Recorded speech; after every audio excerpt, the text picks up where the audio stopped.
Let's start clean by importing our image to Inkscape.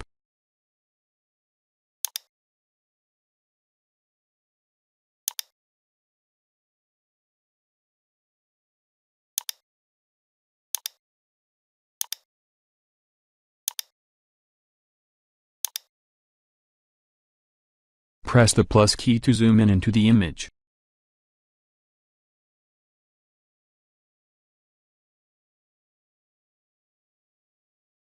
Select the Draw Bezier tool.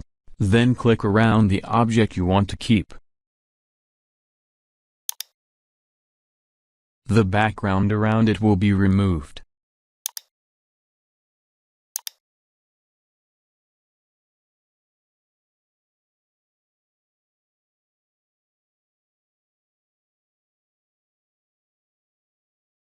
Click the red square to connect both edges.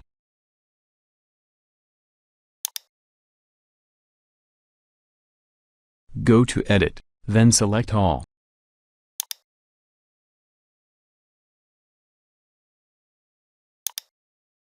Go to Object, Clip, Set.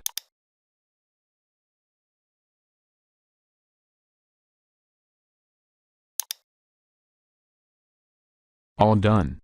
Please subscribe.